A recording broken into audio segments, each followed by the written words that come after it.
Me llamo Encarnación. Hoy, mi nuera Carolina le mostró mi casa, la que construí con mi difunto esposo, a un hombre de traje. El olor a pan recién horneado, el que tanto le gustaba a mi Manuel, llenaba la cocina mientras ella hablaba de espacios modernos y oportunidades de inversión.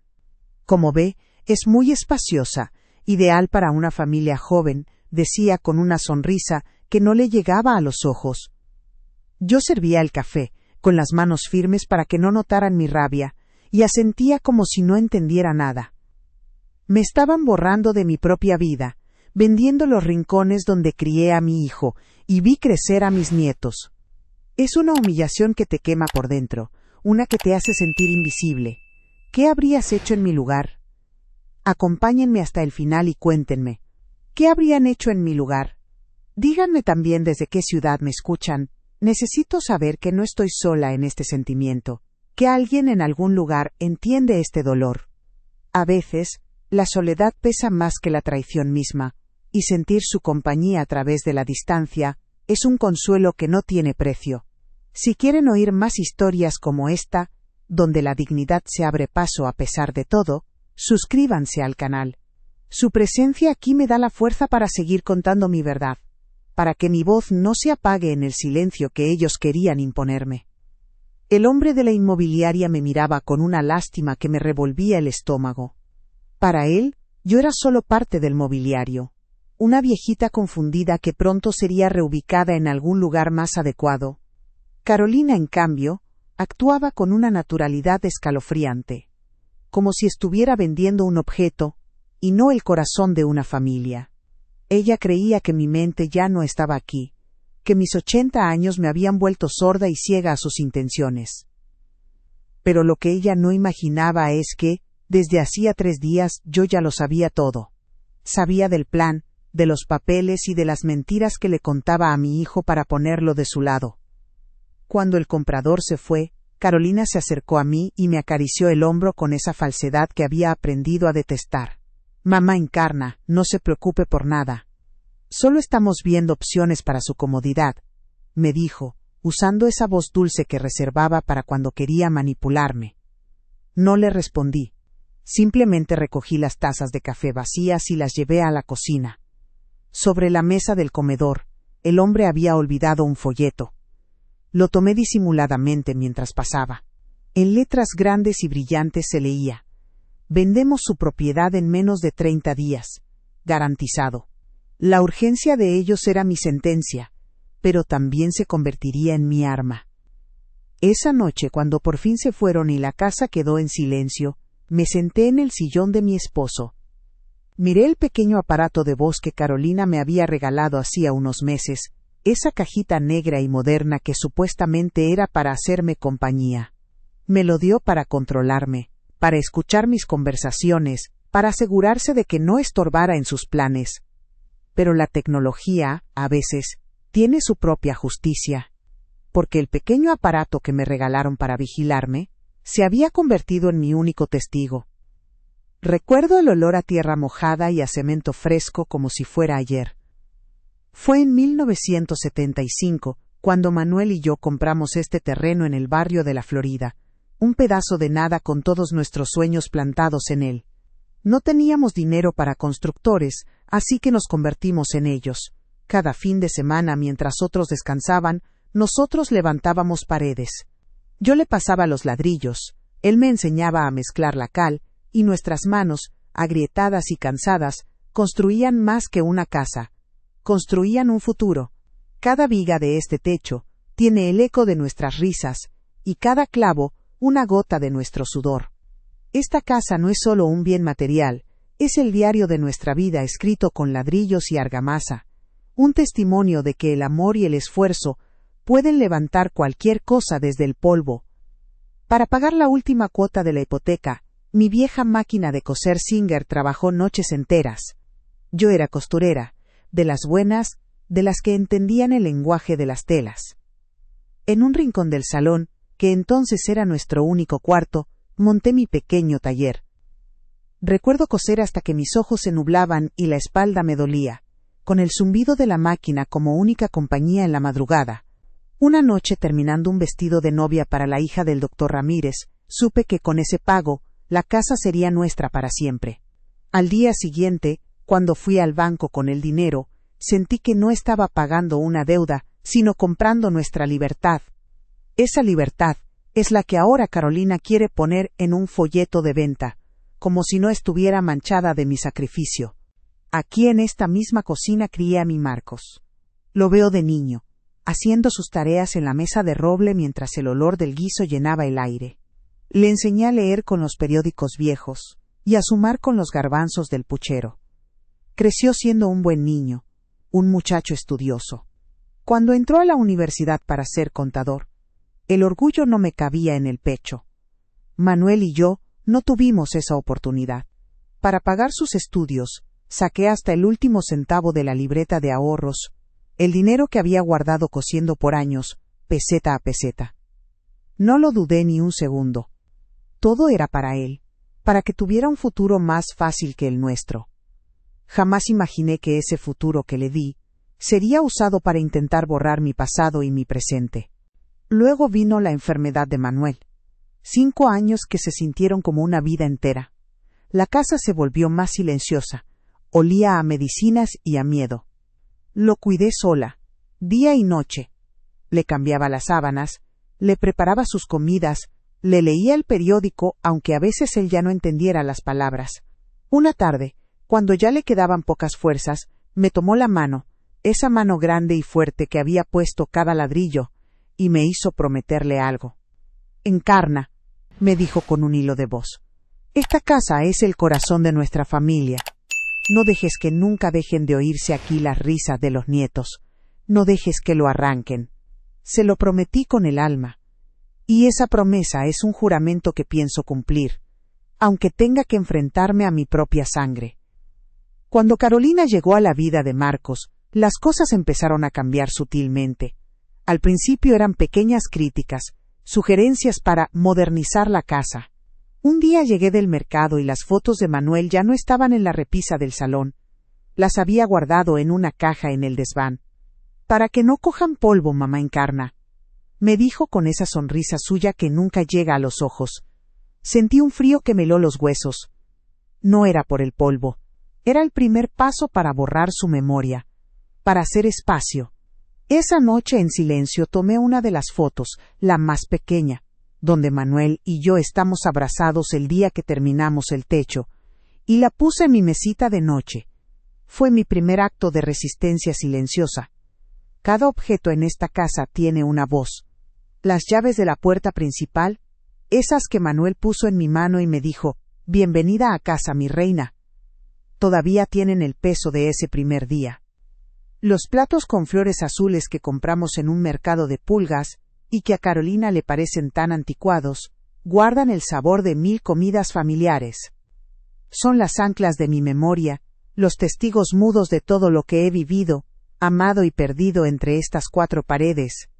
Para mi nuera son solo trastos viejos, obstáculos en el camino hacia una venta rápida. Para mí, son los fragmentos de mi identidad, y no voy a permitir que los tiren a la basura junto conmigo. Esa noche, cuando la casa por fin quedó en silencio, una rabia fría y clara me invadió. Necesitaba tocar algo real, algo que me recordara quién soy y qué me pertenece. Fui al viejo baúl de metal que guardamos en el armario, el que huele a tiempo y a papeles importantes. Mis manos temblaban un poco al abrirlo. Allí estaba, doblada con cuidado, junto a nuestra acta de matrimonio y las cartillas de nacimiento de Marcos. La escritura de la casa. La saqué y sentí el grosor del papel antiguo. Leí nuestros nombres impresos en tinta que el tiempo había vuelto sepia. Encarnación Morales y Manuel Morales. No era solo un documento. Era mi vida entera, mi esfuerzo, mi promesa. Era mi escudo. Y en ese momento supe que lo iba a usar.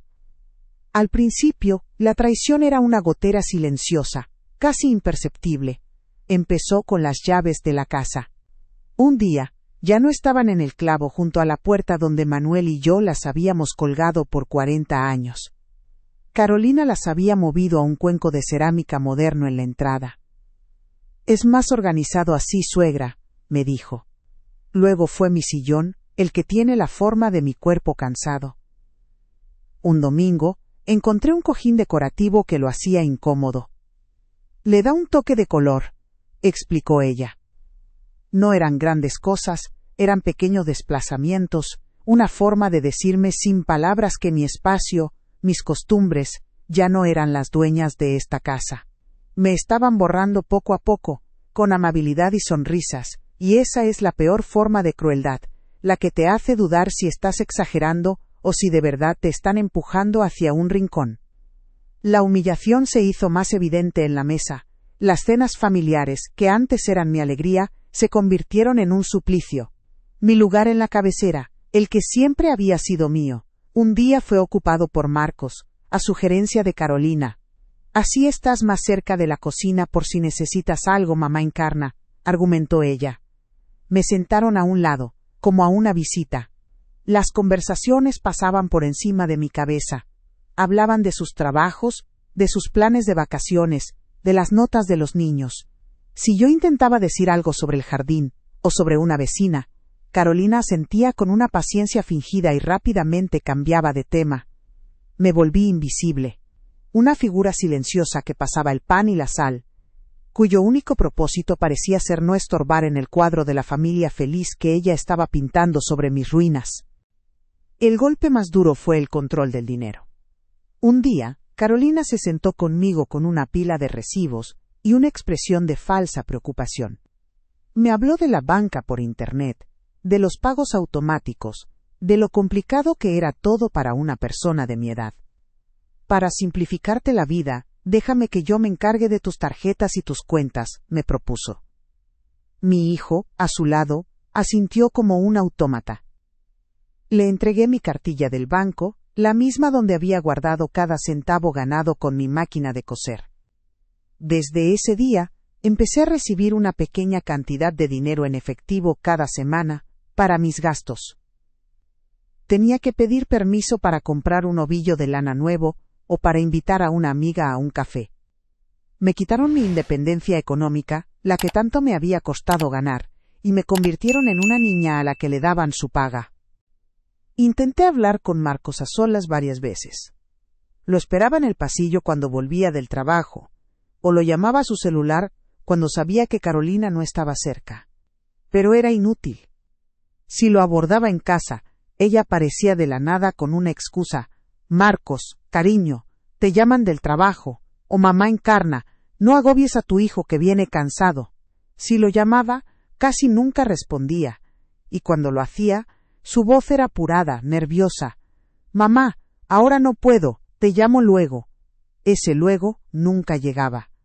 Me di cuenta de que Carolina había construido un muro invisible entre mi hijo y yo. Él, por debilidad o por comodidad, la dejaba hacer. Su silencio era su complicidad, y ese silencio me dolía más que todas las palabras hirientes que ella nunca me dijo directamente a la cara. Hace 3 meses, la vigilancia se volvió tecnológica. Carolina llegó un sábado con una caja elegante.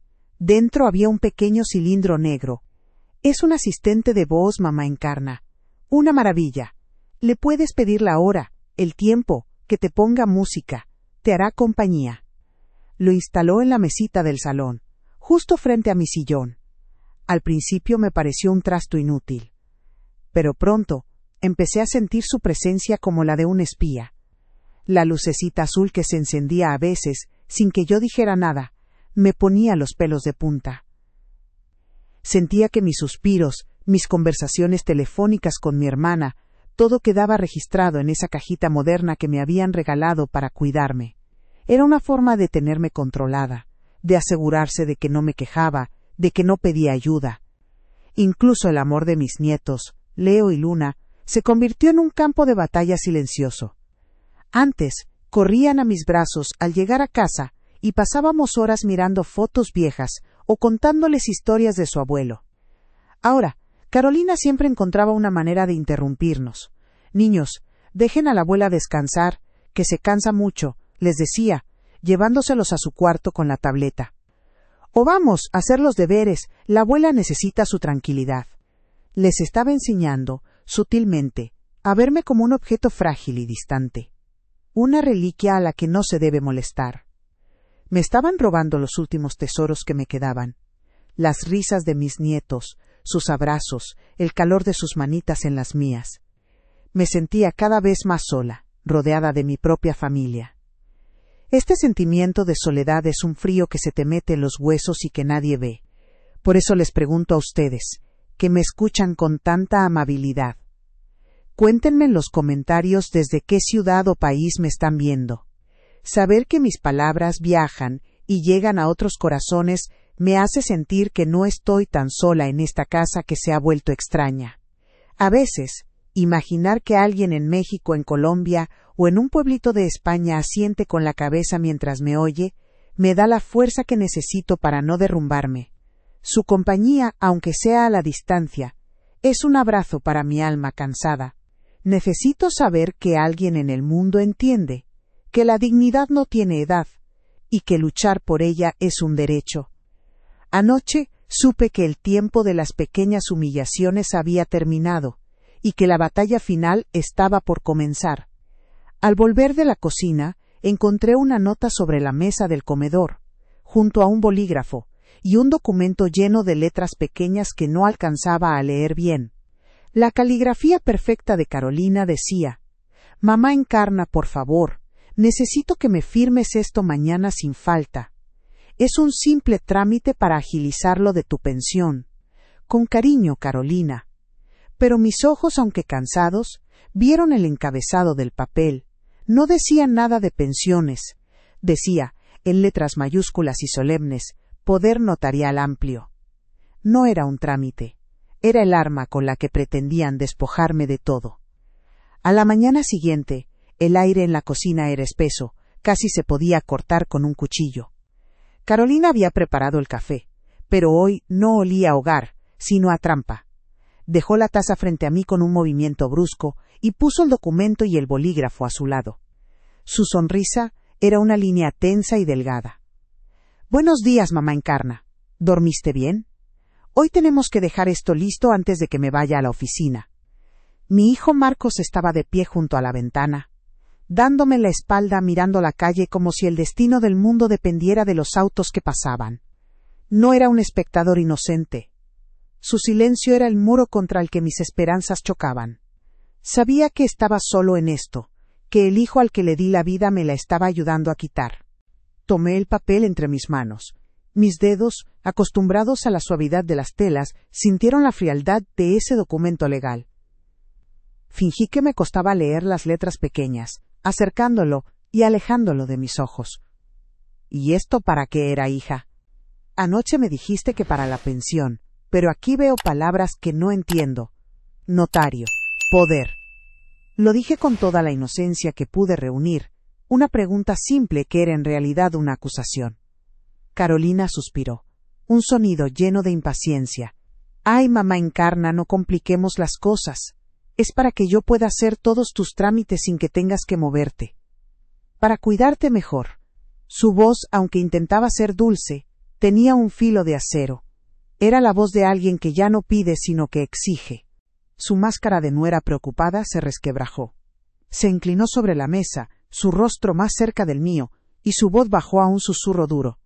«Mire, suegra, seamos prácticas. Usted ya no está para estas cosas. Se le olvidan las fechas, se confunde con las cuentas. Alguien tiene que tomar las riendas antes de que cometa un error grave. Marcos y yo solo queremos su bienestar». La palabra bienestar en su boca sonó como una condena. Ya no se trataba de ayudarme, se trataba de anularme, de declararme inútil. Me estaba diciendo sin decirlo que yo era una carga, un problema que necesitaba ser administrado y finalmente eliminado. La humillación era tan amarga que sentí que me ahogaba. Busqué con la mirada a mi hijo. Le supliqué en silencio, con los ojos llenos de una vida de recuerdos compartidos. «Marcos», dije apenas, y mi voz se quebró. Él finalmente se dio la vuelta, pero no pudo sostenerme la mirada. Sus ojos se clavaron en un punto indefinido del suelo. «Mamá, por favor. Carolina sabe lo que hace. Es por tu bien, para que no te estreses. Cada una de sus palabras era una palada de tierra sobre mi tumba. No había maldad en él, solo una cobardía infinita, una debilidad que lo había convertido en el títere perfecto de su esposa. En ese momento entendí que había perdido a mi hijo mucho antes de que intentaran quitarme la casa. Lo había perdido el día que dejó de luchar por lo que era justo. Con una calma que no sabía que poseía, empujé suavemente el documento hacia el centro de la mesa. Dejé el bolígrafo a un lado, no levanté la voz, no hice una escena. Simplemente lo miré a los ojos, a esa mujer que compartía el techo con mi hijo, y le dije 2 palabras que sellaron mi destino inmediato. No firmo. El silencio que siguió fue denso, pesado, como el que precede a una tormenta. La sonrisa de Carolina desapareció por completo, reemplazada por una mueca de incredulidad y rabia. Había esperado lágrimas, confusión, una rendición senil. No esperaba resistencia. No esperaba que la vieja costurera todavía tuviera hilo en el carrete para dar una última puntada de dignidad. La reacción de Carolina fue rápida y cruel, un golpe preciso y sin testigos. —¿Ah, no firmas? ¿Te crees muy lista todavía? —siseó. Se levantó, caminó hacia el perchero donde colgaba mi bolso de todos los días, el que usaba para ir al mercado. Lo abrió sin ningún reparo y sacó el pequeño sobre donde guardaba el dinero que ella misma me daba cada lunes para mis gastos. Lo abrió y vació los billetes en su propia mano. Si no necesitas nuestra ayuda para firmar papeles, supongo que tampoco la necesitas para vivir. A ver cómo te las arreglas ahora. Fue un acto de despojo brutal, me dejó sin un solo centavo en mi propia casa. El robo no fue el dinero, fue la última pizca de autonomía que me quedaba. Se fueron sin decir una palabra más. Escuché la puerta principal cerrarse con un golpe seco que retumbó en toda la casa y en todo mi cuerpo. Me quedé sola en la cocina, con la taza de café frío, y el poder notarial sobre la mesa como un testamento de su traición. Un frío glacial me recorrió desde los pies hasta la nuca. No era el frío del invierno que se acercaba, era el frío del abandono absoluto. Miré mis manos, las mismas que habían construido esas paredes, y temblaban. Por un instante, el miedo me paralizó. Era una anciana, sola, sin dinero y con mi propia familia en mi contra. Me sentí como una hoja seca, a punto de ser barrida por el viento. Pero entonces, vi el reflejo de mi rostro en la cafetera de metal. Vi los ojos de mi madre, la determinación de mi abuela. Vi a la joven que cosió noches enteras para pagar esta casa. La tristeza se convirtió en rabia, y la rabia en una claridad helada. No me iban a borrar. No me iban a convertir en un fantasma en mi propia vida. Me levanté, tomé el poder notarial y lo doblé con cuidado. Lo guardé en mi bolso vacío, junto a la nota que Carolina me había dejado la noche anterior. Ya no eran solo papeles, eran pruebas. Caminé hacia la ventana y miré hacia el edificio de enfrente, al segundo piso, donde vivía Sofía, esa muchacha tan amable que siempre me saludaba. Sabía que ella entendía de esas cosas modernas, de aparatos y de Internet. Mi primera batalla estaba perdida, pero la guerra apenas comenzaba, y ese mismo día iba a reclutar a mi primera aliada. Toqué la puerta de Sofía con los nudillos fríos. Era la puerta de enfrente, la 2B, una que había visto abrirse y cerrarse miles de veces pero que nunca había cruzado. Me sentía avergonzada, como si estuviera pidiendo limosna, con mi bolso vacío colgando del brazo como un peso muerto. Cuando Sofía abrió, su sonrisa joven y fresca se borró al ver mi cara. No necesité decir nada.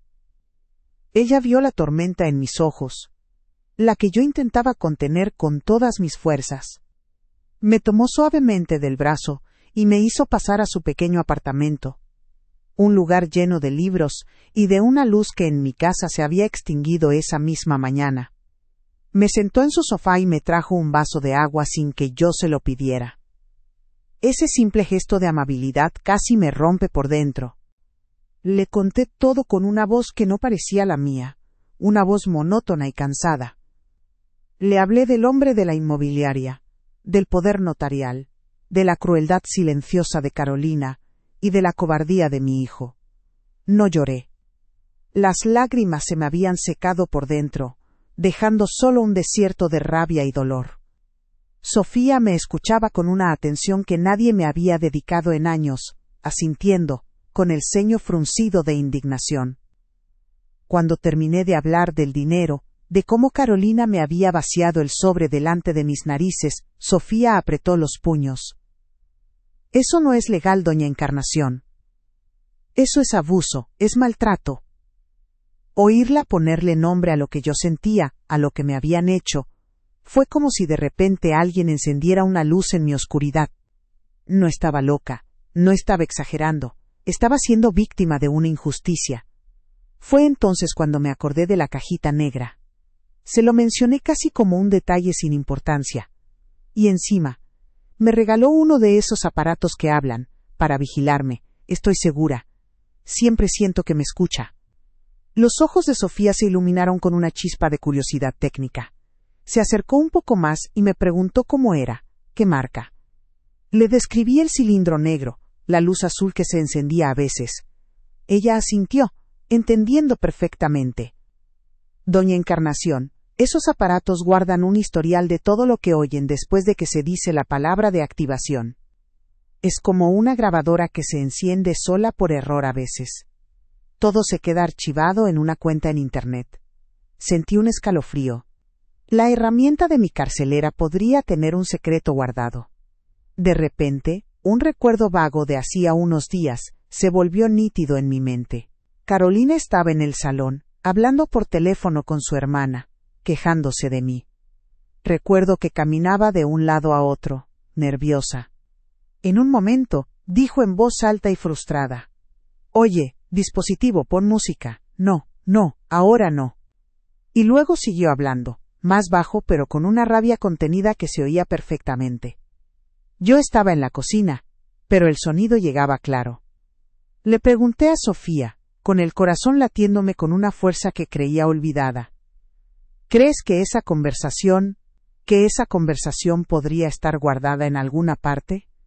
La posibilidad era tan remota, tan increíble, que casi no me atrevía a decirlo en voz alta.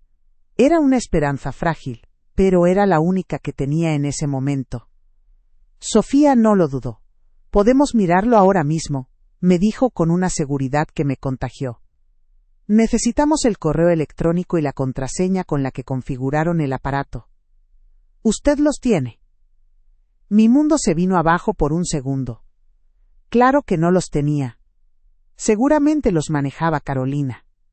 Pero entonces recordé la caja original del aparato. Carolina, en su prisa, la había dejado en un rincón del armario del pasillo. Le dije a Sofía que esperara y corrí a mi casa. Con las manos temblorosas, busqué en el armario y allí estaba. Dentro, en el manual de instrucciones, había un pequeño papelito doblado. Con la letra pulcra de mi hijo Marcos, estaban escritos un correo electrónico a mi nombre y una contraseña. La llave de mi libertad estaba escrita en un trozo de papel olvidado. Volví al apartamento de Sofía sintiendo que llevaba un tesoro. Ella tomó el papelito, tecleó rápidamente en su computadora portátil, y de repente, una página se abrió en la pantalla. Era una lista interminable de archivos de audio cortos, cada uno con una fecha y una hora. Sentí un vértigo al ver mi vida privada expuesta así, en fragmentos de sonido. «Tranquila, busquemos el día que usted dice», me dijo Sofía con dulzura. Navegó por el calendario hasta 3 días atrás, por la tarde. Y allí estaba. Un archivo de audio de casi 2 minutos. La hora coincidía perfectamente. Mi respiración se detuvo. Todo mi futuro, toda mi dignidad dependía de lo que hubiera en esa pequeña grabación digital. Sofía me miró, pidiendo permiso con los ojos. Asentí con la cabeza, incapaz de hablar. Hizo clic y la voz de Carolina llenó la habitación. Primero, sus palabras frustradas activando el aparato por error. Y luego, creyendo que nadie la oía, la confesión brutal, sin adornos, dirigida a su hermana por teléfono. Solo tiene que firmar el poder y listo. El médico amigo de Ricardo nos ayudará con el certificado de senilidad. La casa se vende en menos de 3 meses. Marcos está de acuerdo, ya no puede más con ella. Cada palabra era un martillazo en mi alma. No solo querían robarme la casa, querían declararme loca, borrarme legalmente de mi propia existencia. Y mi hijo lo sabía y lo permitía. El silencio que quedó cuando la grabación terminó fue más ruidoso que cualquier grito. Sofía me miraba con los ojos abiertos como platos, llenos de horror y de compasión. Yo no me moví. El dolor era tan profundo que ya no se sentía. Era una especie de calma helada, una certeza absoluta. Ya no había dudas, no había espacio para la debilidad. Sofía reaccionó antes que yo. Doña Encarnación, esto es todo lo que necesita. Esto es una prueba. Tenemos que guardarla ahora mismo. Con movimientos rápidos y precisos, descargó el archivo de audio. Lo guardó en un pequeño lápiz de memoria, un pendrive, y me lo puso en la mano. Guarde esto en un lugar seguro. Y no le diga a nadie que lo tiene. Tomé el pequeño objeto de plástico. No pesaba nada, pero en mi mano se sentía como la piedra más sólida del mundo. Era mi verdad, mi arma, mi justicia. Sofía también me envió el archivo a una cuenta de correo nueva que me creó en ese mismo instante, para tener una copia. Por primera vez en meses, sentí que el suelo bajo mis pies dejaba de temblar. Ya no era una víctima a la espera del golpe final. Era una mujer que tenía una prueba y un plan que empezaba a formarse en mi mente. La costurera silenciosa había encontrado el hilo perfecto para coser la boca de quienes querían silenciarla para siempre. Ya no estaba sola y ya no tenía miedo. Miré a Sofía, a esa muchacha que el destino había puesto en mi camino, y le di las gracias con una mirada que valía por 1000 palabras. Ella simplemente asintió, como una soldado ante su general. Guardé el pendrive en el bolsillo más profundo de mi falda, un secreto que ardía contra mi piel. Me levanté del sofá, y por primera vez en todo el día, mi espalda se sintió recta. Ahora tengo que hacer una llamada, dije, y mi voz sonó firme, clara, como la de una mujer que sabe exactamente cuál es su siguiente paso. Recuerdo haber visto un folleto en el centro cívico. Hablaba de una abogada que ayudaba a la gente mayor con sus problemas. Creo que ha llegado el momento de conocerla. La abogada del folleto se llamaba Laura Vargas. Su voz al teléfono era joven pero firme, sin una pizca de lástima, y eso me gustó. Me dio una cita para esa misma tarde en su despacho del centro cívico. Colgué el teléfono y sentí que el aire en mis pulmones era mío otra vez. Ya no era solo una anciana asustada. Era una mujer con una cita, un plan y un pequeño pendrive en el bolsillo que pesaba más que todos los ladrillos de mi casa. Por primera vez en meses, al caminar hacia la puerta, no me sentí como una intrusa. Me sentí como la dueña, la que iba a defender su fortaleza. La rabia se había convertido en un motor silencioso y potente que movía mis piernas cansadas, con una energía que creía perdida para siempre. El despacho de la abogada Vargas no era lujoso, era una habitación pequeña, con paredes llenas de libros y un ligero olor a papel viejo y a café. Me sentí cómoda allí. Ella me escuchó sin interrumpirme, con sus ojos fijos en los míos, asintiendo de vez en cuando. Le puse sobre la mesa el poder notarial sin firmar y la nota de Carolina. Luego, con la mano temblorosa, le entregué el pendrive. Aquí está la verdad, le dije. Ella lo conectó a su computadora. Se puso unos auriculares y cerró los ojos para concentrarse. Vi cómo su expresión cambiaba, cómo su mandíbula se tensaba de indignación. Cuando terminó de escuchar, se quitó los auriculares lentamente y me miró. Doña Encarnación, dijo con una calma que me dio una fuerza inmensa, esto es un delito, y vamos a pararlos. Su primera instrucción fue clara y directa. Lo primero es asegurar su dinero, ahora mismo, antes de que se den cuenta de que algo ha cambiado. Me explicó que, aunque yo no hubiera firmado el poder, Carolina todavía tenía acceso a mis tarjetas, y podía vaciar mi cuenta con cualquier excusa. Me dio el nombre de mi sucursal bancaria, y me dijo exactamente qué tenía que decir, que había perdido mis tarjetas, y que quería anularlas todas de inmediato, además de solicitar una nueva libreta de ahorros a mi nombre, y solo a mi nombre. Me sentí como una espía en mi propia vida, siguiendo un plan secreto. La idea de entrar en el banco, un lugar que siempre me había intimidado, ahora me parecía el primer campo de batalla donde tenía que ganar. La fila en el banco era interminable, estaba lleno de gente apurada, de ruidos de teléfonos y de la voz metálica que llamaba los números. Me senté a esperar mi turno, apretando el bolso contra mi pecho. Cada minuto que pasaba sentía que Carolina podía estar en otro cajero, sacando el dinero de mi jubilación, los últimos ahorros de mi vida. Me sentía fuera de lugar, una viejita con un plan demasiado grande para ella. Por un momento la duda me mordió por dentro. ¿Y si no me creían? ¿Y si llamaban a mi hijo y él les contaba que yo no estaba bien de la cabeza? Como seguramente Carolina le había dicho. Tuve que cerrar los ojos y recordar el sonido de su voz en la grabación, fría y calculadora, para que el miedo no me hiciera levantarme y salir corriendo de allí. Cuando por fin llegó mi turno, el joven detrás del cristal me miró con prisa. Le expliqué, con la voz más firme que pude, que había perdido todo y que necesitaba anular mis tarjetas urgentemente. Él tecleó en su computadora y frunció el ceño. Me pidió mi documento de identidad. Se lo di. Lo miró y me dijo: «Señora, este documento está caducado desde hace 6 meses. Sin uno en vigor, no puedo hacer ninguna gestión». El mundo se me vino abajo. Un simple papel, una fecha olvidada. Iba a arruinarlo todo. Sentí que las piernas me flaqueaban. El empleado, sin mirarme, me dijo: «Vuelva cuando lo tenga renovado». Era un muro, un obstáculo que no había previsto. La burocracia era un enemigo tan cruel como la propia Carolina. No me rendí. Salí del banco sintiendo las miradas de impaciencia de la gente en la fila. Caminé las 10 calles hasta mi casa más rápido de lo que había caminado en años. Revolví el viejo baúl de metal, el de los papeles importantes, con una desesperación que me secaba la boca. Y allí, en un sobre amarillo, encontré mi pasaporte. No estaba caducado. Lo tomé, sin siquiera pararme a recuperar el aliento, y volví al banco. La fila era aún más larga, pero esta vez esperé de pie, con el pasaporte en la mano como si fuera un arma.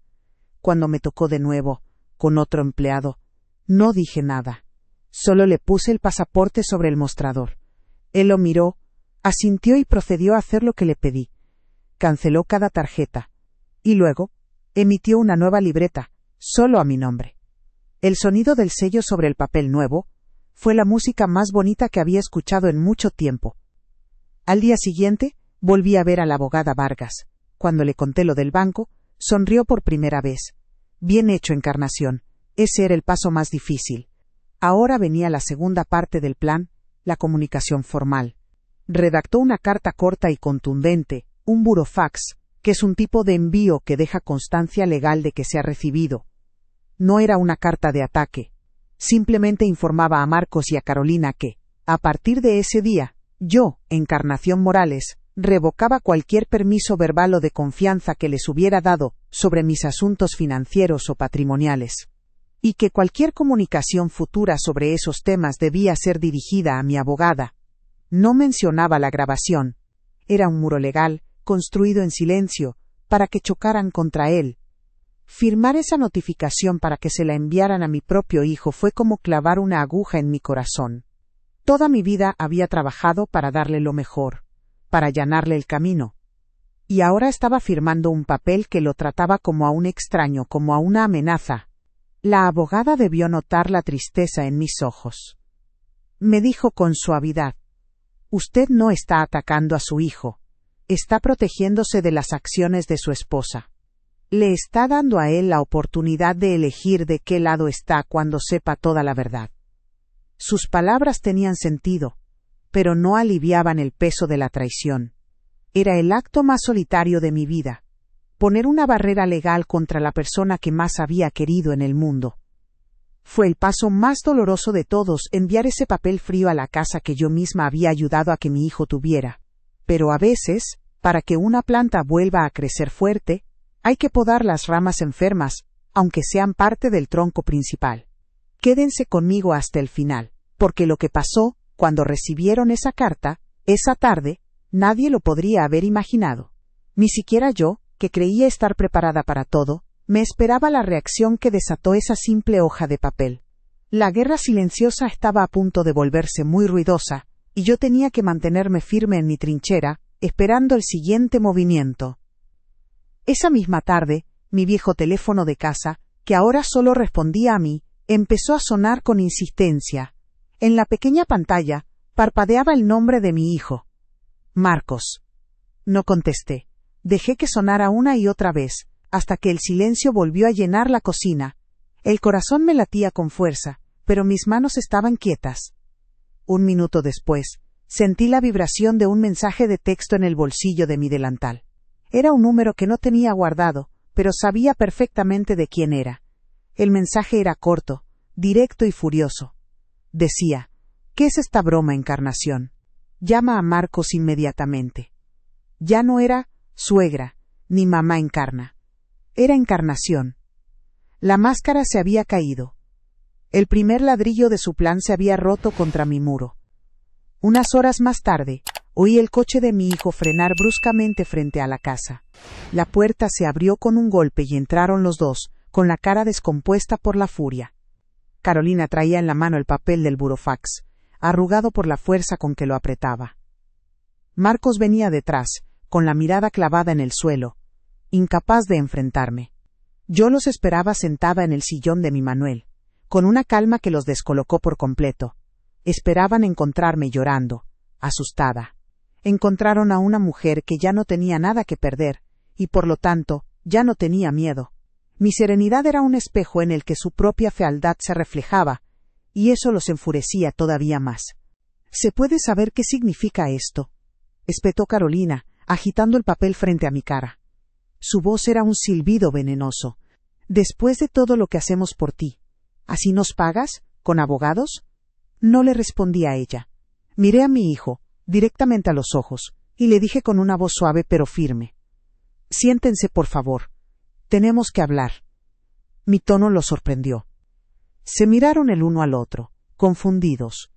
Quizá pensaron que la carta había sido un arrebato, un último acto de rebeldía senil, y que ahora, frente a ellos, me derrumbaría y les daría la razón. Con una mueca de superioridad, Carolina se sentó en el borde de una silla, como una reina, a punto de escuchar la disculpa de un súbdito. Marcos se dejó caer en el sofá, agotado antes de que la batalla hubiera siquiera comenzado. Puse mi viejo teléfono móvil sobre la mesita de centro. Un aparato simple, de los de antes, que apenas usaba para llamar a mi hermana. Carolina lo miró con desprecio, acostumbrada a sus aparatos modernos y brillantes. Antes de hablar de papeles o de abogados, dije, y mi voz no tembló: quiero que escuchen algo. Es importante. Es algo que esta casa guardó para mí. Un rastro de inquietud cruzó el rostro de Carolina. Marcos frunció el ceño sin entender nada. El silencio en el salón era total. Solo se oía el tic-tac del viejo reloj de pared, el mismo que había medido las horas de mi vida junto a Manuel. Cada segundo que pasaba, parecía estirar la tensión hasta un punto de ruptura. Entonces, con el dedo índice, pulsé la pantalla. La voz de Carolina llenó la habitación, clara y terrible. Primero, la frase que activó el aparato por error. Oye, dispositivo, pon música. No. No. Ahora no. Y luego, la confesión, palabra por palabra, dirigida a su hermana por teléfono, pero grabada para la eternidad.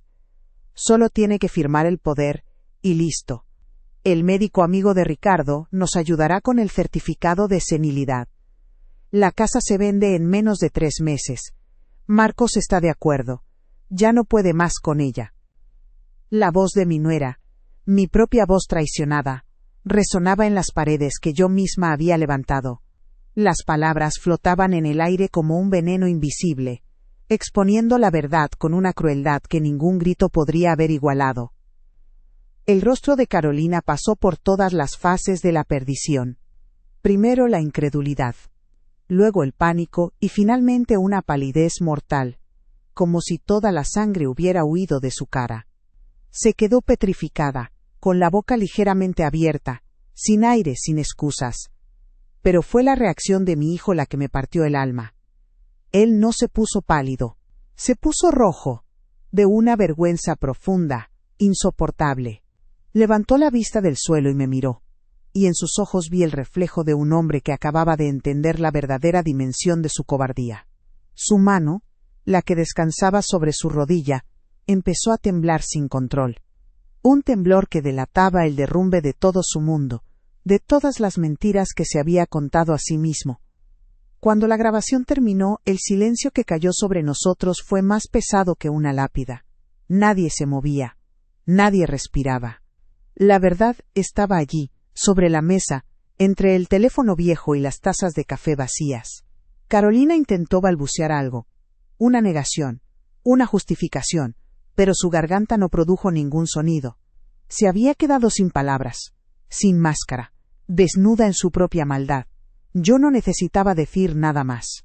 La tecnología que ella había usado para espiarme se había convertido en mi testigo incorruptible.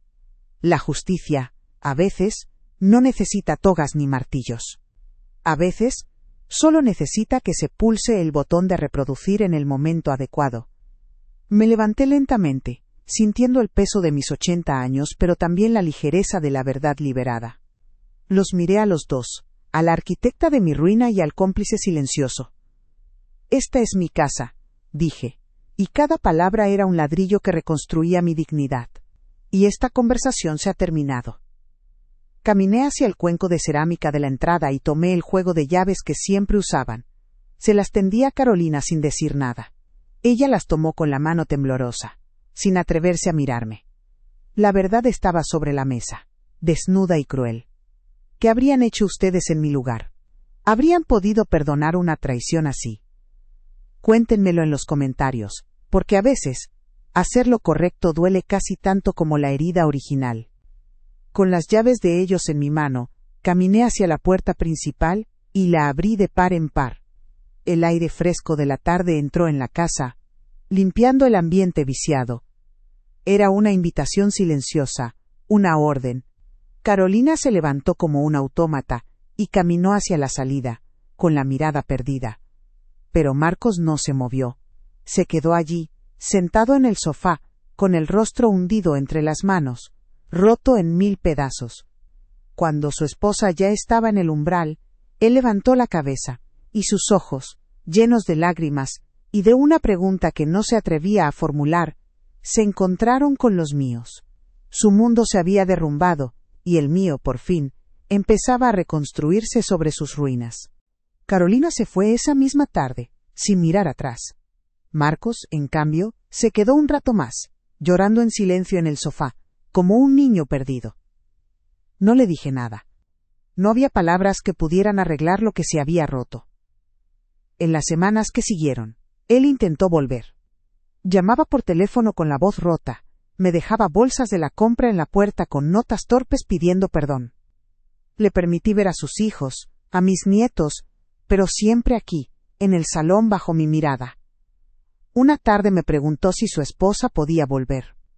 Le dije que esta casa había perdonado muchas cosas, pero que no había olvidado cómo defenderse. Él entendió. No volvió a preguntar.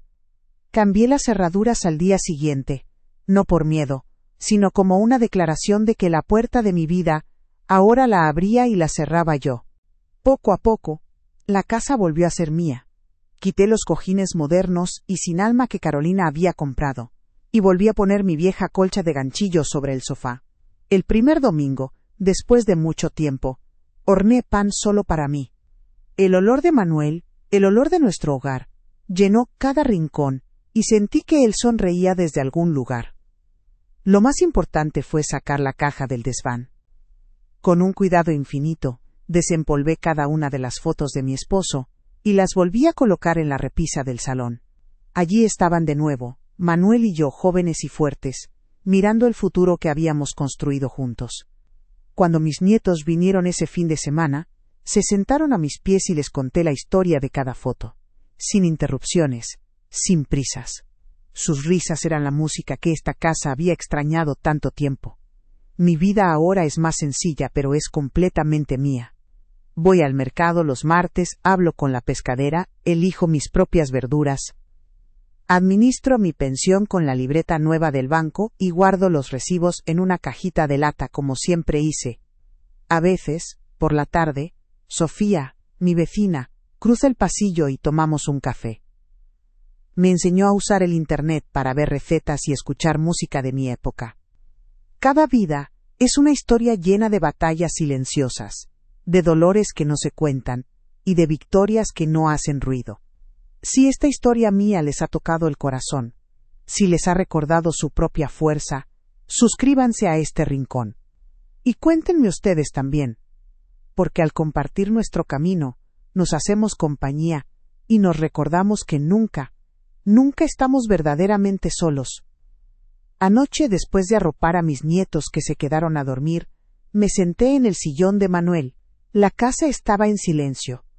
Una calma que ya no pesaba sino que abrazaba. Miré la foto de nuestro aniversario, la que Carolina había escondido, ahora brillando bajo la luz de la lámpara. La tomé en mis manos y sentí que la promesa que le hice a mi esposo por fin estaba a salvo. No hay justicia más grande que la paz recuperada. No hay victoria más dulce que volver a ser la dueña de tus propios días. La casa por fin volvió a ser mi hogar. Cuídense mucho.